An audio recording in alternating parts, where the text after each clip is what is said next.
پچھلے سال ایک روز شام کے وقت دروازے کی گھنٹی بجی۔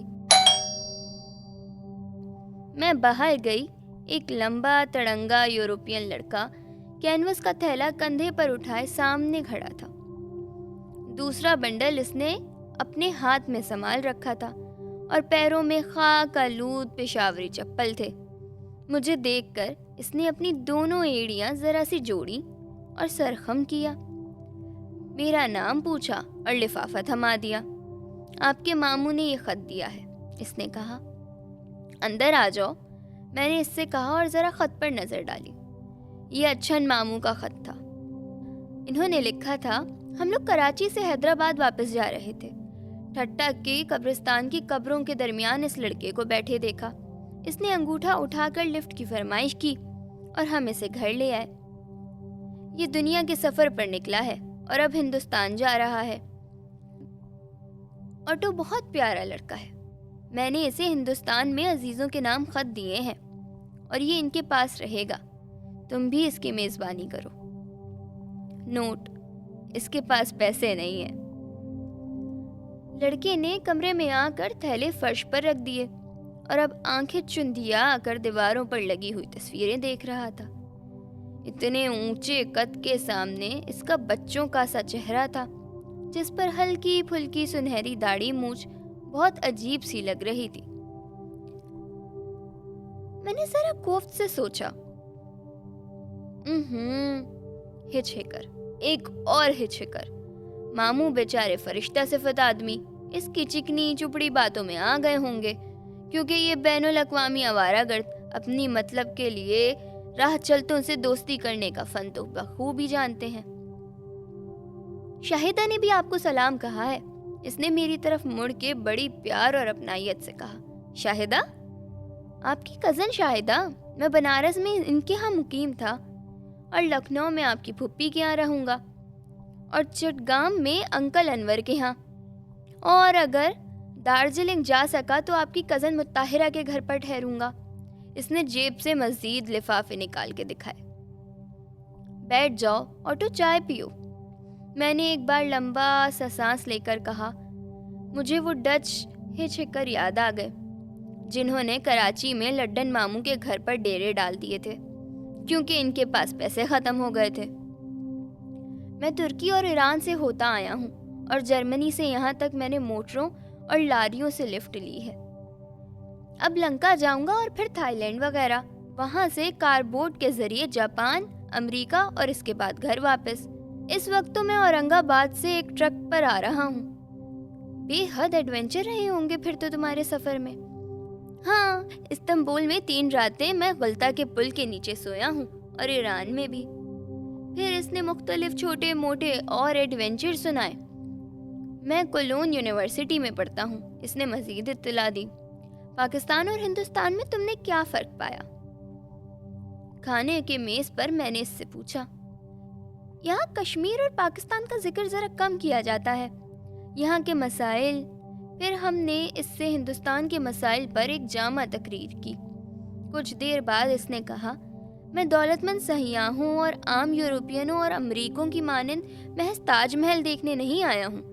میں رات بھر دکانوں کے برآمدوں میں سوتا ہوں، کسانوں کی جھونپڑیوں میں رہتا ہوں، مزدوروں سے دوستی کرتا ہوں، حالانکہ مجھے ان کی زبان سمجھ نہیں آتی۔ یہاں کیا کیا چیز قابل دید ہے؟ پابلو بندر اور یہ سب گائیڈ بک میں بھی موجود ہے۔ اس نے ذرا بے صبری سے میری بات کاٹی اور ہندوستان کی معیشت اور عمرانیت پر نہایت ثقیل اور مدلل گفتگو سے مجھے نوازا۔ آٹو، تمہاری عمر کتنی ہے؟ میں نے مسکرا کر پوچھا۔ میں 21 سال کا ہوں، اس نے بڑے وقار سے کہا، اور اب جب جرمنی واپس پہنچوں گا تو 22 سال کا ہو جاؤں گا اور اس کے اگلے سال مجھے ڈاکٹریت مل جائے گی۔ میں یونیورسٹی میں جرمن غنائیہ شاعری کا مطالعہ کر رہا ہوں۔ جرمنی میں صرف ڈاکٹریت ملتا ہے، جس طرح آپ کے بی اے، ایم اے، بعد ازاں وہ دیر تک جرمن غنائیہ شاعری، عالمگیر سیاست اور ہندوستانی آرٹ پر روشنی ڈالتا رہا۔ وہ تصویریں بھی بناتا تھا۔ کس قدر بکرات لڑکا ہے، میں نے دل میں سوچا۔ بیشتر جرمنوں کی طرح انتہائی سنجیدہ، دہن کا پکا اور ہنسے مزاح سے تقریباً آری۔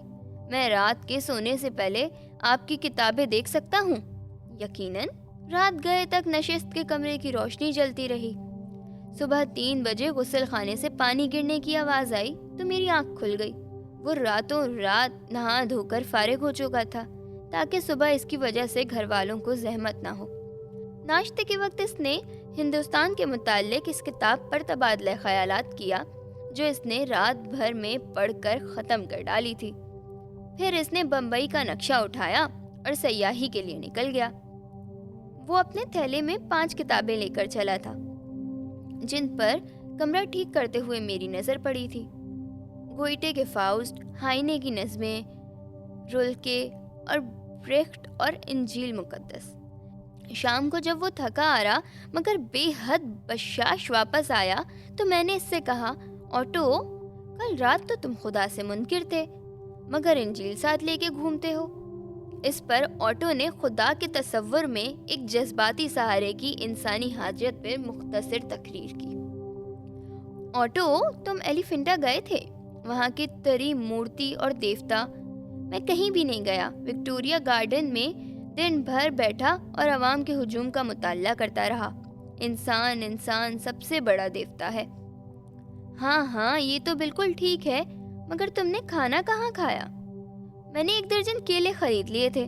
मुझे दफान सख्त निदामत हुई कि चलते वक्त सैंडविचेस इसके साथ करने में मुझे क्यों ना याद रहे। और मुझे अच्छन मामू के ख़त का ख्याल आया जिसमें इन्होंने लिखा था कि इसके पास पैसे तकरीबन बिल्कुल नहीं है।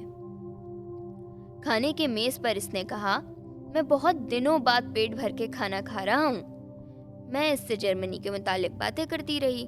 बर्लिन की दीवार का जिक्र करते हुए इसने मुझे इत्तला दी कि वो बहुत सख्त एंटी कम्युनिस्ट है। घर पर मेरी अम्मा भी मेरे लिए बहुत मज़ेदार खाने पकाती हैं। आप मेरी अम्मा से मिलकर बहुत खुश होंगी। इनकी उम्र अब 42 साल है। मसाइब ने इनको वक्त से पहले ही बूढ़ा कर दिया है, मगर अब भी वो दुनिया की सबसे हसीन औरत हैं। तुम इनके इकलौते लड़के हो? हाँ, मेरे अब्बा फौजी अफसर थे और अम्मा प्रशा की रहने वाली हैं। अम्मा 17 साल की थी जब इन्होंने अब्बा से शादी की। अब्बा पोलैंड के महाज पर मारे गए। इनके मरने के बाद दूसरे महीने मैं पैदा हुआ। बमबारी से बचने के लिए मुझे कंधे से लगाए लगाए अम्मा जाने कहाँ कहाँ घूमती रहीं। वो मुझे गोद में उठाए, सर पर रुमाल बांधे, फुल बूट पहने, मुख्तसर सा सामान उठाए गांव फिरती थीं और खेतों खलियानों में छुपती रहती थीं। अम्मा पोलैंड में एक गांव में छुपी हुई थी जब पोलिश फौजी इस रात इस मकान में घुस आए। मैं इस वक्त पूरे 4 साल का था। मेरे बचपन की वाज़ेह तरीन याद इस कहरनाक रात की है। मैं डर कर पलंग के नीचे घुस गया। जब अफसरों ने मेरी अम्मा को पकड़कर अपनी तरफ खींचा तो मैं जोर जोर से रोने लगा। वो अम्मा को घसीट कर बाहर खेतों में ले गए। अम्मा कई दिन बाद वापस आईं। वो फौजियों से बचने के लिए इतने अरसे तक खलियान में छुपी रही थी और मैं इस खाली मकान में अकेला था। और बाहर गोलियां चलने की आवाज़ पर मैं सहम सहम कर कोनों खुदरों में छुपता फिरता था। नेमत खाने और बावर्ची खाने की अलमारियां खोल खोल कर खाने पीने की चीज़ें तलाश करता था और जो कुछ पड़ा मिल जाता भूख के मारे मुंह में रख लेता। मगर वो अलमारियां सब ऊंची ऊंची थीं जिनमें खाने पीने का सामान रखा था। वो चुप हो गया और खामोशी से खाना खाने में मसरूफ़ हो गया। ये चावल बहुत मज़े के हैं, इसने चंद मिनट बाद आहिस्ता से कहा। इसी वजह से मैं इससे जंग का जिक्र नहीं करना चाहती थी। जंग के तकलीफ दे जिक्र से इसी वजह से मैं जंग का तकलीफ दे जिक्र इससे छेड़ना ना चाहती थी। मैं जंग के बाद बड़ी होने वाली नस्ल से इस तरह के लर्ज़ाखेज़ वाक़यात सुन चुकी थी कि मुझे वो फ्रांसीसी लड़की याद आई जिसने ज़वाले फ्रांस के बाद इसी ऑटो के हम कौम जर्मनों की दरिंदगी के किस्से सुनाए थे। इसी पोलैंड में जहां ऑटो और इसकी माँ पर ये सब बीती, इसी ज़माने में वो नाज़ी गैस चैम्बर भी रात भर काम कर रहे थे, जहां रोज़ाना हज़ारों यहूदियों को मौत की भेंट चढ़ा दिया जाता था। और मुझे इस रूसी लड़की का किस्सा भी याद आया। जो मुझे किसी ने सुनाया था। अपने सारे खानदान को अपने सामने जर्मन मशीन गन की नज़र होते देखा था। देखकर पल की पल में सदमे की शिद्दत से इस रूसी लड़की के बाल सफ़ेद हो गए। अब तुम्हारी अम्मा कुछ काम करती हैं? मैंने पूछा। नहीं, वो महज हाउसवाइफ हैं। एक फौजी की बेवा की हैसियत से पेंशन मिलती है। हमारा छोटा सा 2 कमरों का मकान है। मैं शाम की शिफ्ट में एक फैक्ट्री में काम करता हूँ। मेरी अम्मा बहुत भोली भाली औरत है। एस्ट्रोलॉजी में यकीन रखती हैं और पाबंदी से गिरजा जाती हैं। पिछले साल मैंने साइकिल पर सारे जर्मनी का चक्कर लगाया था। जर्मनी दुनिया का हसीन तरीन मुल्क है। हर मुल्क इसके बाशिंदों के लिए दुनिया का हसीन तरीन मुल्क होना चाहिए, मगर तुम नए नास्ती ये ना बन जाना। नहीं, मैं नया नास्ती नहीं बनूंगा। मुझे यहूदियों से बहुत ज़्यादा नफरत नहीं है, इसने सादगी से कहा। मुझे हंसी आ गई। मेरे नाना और नानी अब भी मशरकी जर्मनी में हैं, मगर हम इनसे नहीं मिल सकते। जिस तरह आपका आधा खानदान यहाँ है और आधा खानदान पाकिस्तान में। इसने कांटा उठाकर मुझे समझाया। दूसरे रोज इसने वादा किया कि शहर की काबिल-ए-दीद जगहें जरूर देख कर आएगा, मगर वो इस रोज भी दिन भर रानी बाग में बैठा रहा। चौथा दिन इसने वार्डन रोड पर भोला भाई देसाई इंस्टीट्यूट के बरामदे में बैठकर लाओस की जंग के मुतालिक मज़ामीन पढ़ने में गुजारा। अंदर लड़कियां रक्स सीख रही थी और हाल में हसीन की नई तस्वीर की नुमाइश हो रही थी। लिहाजा मैं साथ साथ आर्ट और लेक्चर से भी बैरावर होता रहा। इसने वापस आकर कहा, बम्बई में वो सारे फासले पैदल तय करता था और वार्डन रोड से फ्लोरा फाउंटेन तक पैदल जाता था। मैं आर्ट आने से लेकर 1 रुपया रोज का खर्च करता हूँ और ज्यादातर केले खाता हूँ। हर जगह बेहद मेहमान नवाज लोग मिल जाते हैं। क्या ये अजीब बात नहीं है कि इनफरादी इंसान इस कदर सीधा साधा और नेक है और इज्तिमाई हैसियत इख्तियार करते ही दरिंदा बन जाता है? ये सवाल करने के बाद वो लड़का मुंह लटका कर बैठ गया। सुबह सवेरे इसने अपने थैले में किताबें और कपड़े ठूसे। दूसरा थैला जो इसका सफरी खैमा और बिस्तर था लपेट कर कंधे पर रखा और खुदा हाफिज कहकर ट्रांसपोर्ट कंपनी के दफ्तर फ्लोरा फाउंटेन पैदल रवाना हो गया। ऑटो को गए कई महीने गुजर गए। अच्छन मामू का खत आया तो मैंने इन्हें शिकायतन लिखा कि आपके बेटे ऑटो ने तो यहाँ से जाके इत्तला ही न दी कि कमबख्त अब कहाँ की खाक छान रहा है। मैंने ये खत पोस्ट किया ही था कि शाम की डाक में ऑटो का खत आ गया। खत में लिखा था, वो जर्मन लड़का जो आपके घर ठहरा था आपको भूला नहीं है। आप मेरे साथ बहुत मेहरबान थी। मेरी अंग्रेजी ज़रा कमज़ोर है, गलतियाँ माफ़ कीजिएगा।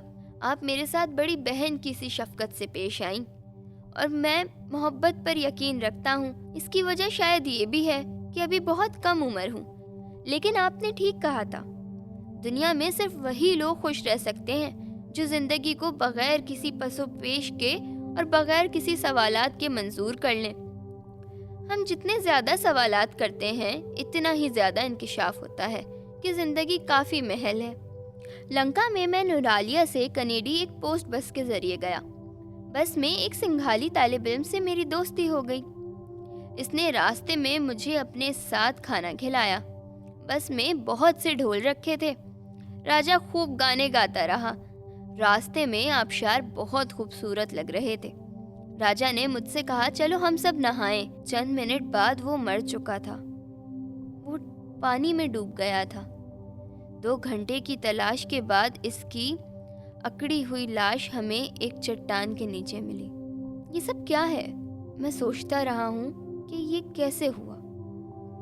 हम में से कोई भी राजा को इस हादसे से बचा ना सकता था। क्या ये इत्तेफाक था या इसी को किस्मत कहते हैं? राजा अपने वालिदैन का इकलौता लड़का था।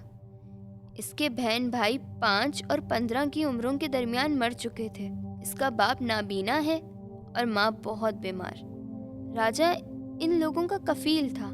मदुराई में एक नौजवान शायर ने मुझसे कहा کہ دنیا کی وجہ سے بہت دکھی ہے۔ مدراس میں میں نے ریڈیو انٹرویو سے کچھ روپے بھی کمائے۔ پھر میں پنیانگ گیا جو بڑا خوبصورت جزیرہ ہے اور وہاں بے شمار چینی رہتے ہیں۔ ایک مال گاڑی کے آخری ڈبے میں بیٹھ کر میں بینکاک پہنچا اور بدھ خانقاہوں میں مقیم رہا اور رہابوں کے ساتھ بیٹھ کر کھانا کھاتا۔ خوش لباس خواتین اپنی اپنی قسمت اور مستقبل کا حال پوچھنے رہابوں کے پاس آتی تھیں۔ زیادہ تر بھکشو محبت کے بھوکے ہیں اور بے تحاشا تمباکو پیتے ہیں اور کوئی کام نہیں کرتے۔ بوڑھی مذہب پرست خواتین انہیں کھانا اور پینا دیتی رہتی ہیں۔ بہت سے بھکشو خانقاہوں میں اس لیے بیٹھے ہوئے ہیں کہ انہیں محنت نہ کرنی پڑے۔ انہیں محنت کرنا اچھا نہیں لگتا۔ یہ لوگ سخت کاہل ہیں، مگر ان کے مذہب میں اس کاہلی کا ایک مقدس جواز موجود ہے، نروان کی تلاش۔ لیکن زیادہ تر بھکشو کھانے اور خواتین سے گپ شپ کرنے کے علاوہ سوتے رہتے ہیں۔ ناننگ کائی میں میکاننگ دریا میں نہایا۔ اس کے بعد لاؤس آ گیا۔ دین تین ایک بڑے گاؤں کی مانند ہے۔ دھوپ بہت تیز ہے اور سڑکیں گرد آلود، صرف راتیں خوشگوار ہیں کیونکہ اندھیرا ساری بدصورتی، ظلم اور تشدد اور خون ریزی کو اپنے اندر چھپا لیتا ہے۔ مگر مچھر بہت ہیں۔ سوانا تک مجھے ایک طیارے میں مفت کی لفٹ مل گئی اور اب میں پکسے میں موجود ہوں۔ پھر کمبوڈیا جاؤں گا۔ میں انکل انور کے پاس چٹاگانگ نہ جا سکوں گا کیونکہ برما سے مشرقی پاکستان داخل ہونے میں بڑی دقتیں آتی ہیں۔ میں نے سرخ چین اور شمالی ویتنام کے لیے ویزا کی درخواست دی ہے۔ کل میں یہاں سے جنوبی ویتنام جا رہا ہوں۔ اس غلط سلط انگریزی کے لیے دوبارہ معافی چاہتا ہوں۔ آپ کا بہت شکر گزار، آٹو کروگر۔ فروری 1963 کی ایک غیر ملکی رسالے میں ویتنام کی جنگل وار کے عنوان سے ایک رنگین تصویر والا مضمون چھپا تھا۔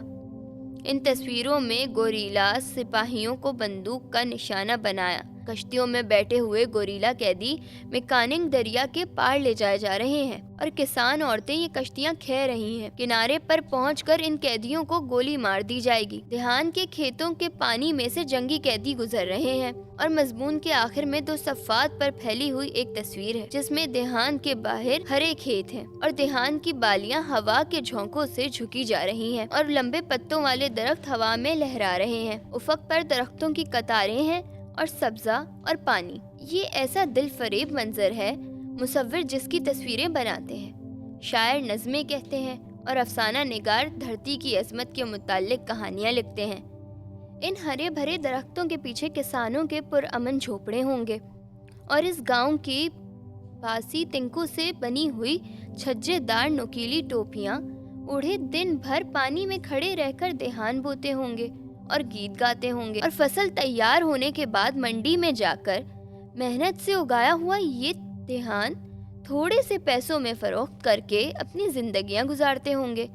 اس ندی کے کنارے لڑکیاں اپنے چاہنے والوں سے ملا کرتی ہوں گی اور نوجوان مائیں رنگ برنگے سیرونگ پہنے گھڑے اٹھائے اپنے بچوں کو نہلانے کے لیے دریا پر آتی ہوں گی۔ لیکن اس تصویر میں اس وقت میرے سامنے رکھے کٹے پھٹے چہروں والی نیم ارائیاں خون آلود نوجوان لاشیں پڑی ہیں۔ دور ایک کونے میں بھورے رنگ کے مہیب جنگی طیارہ کھڑا ہے اور تصویر کے نیچے لکھا ہے موت کا کھیت۔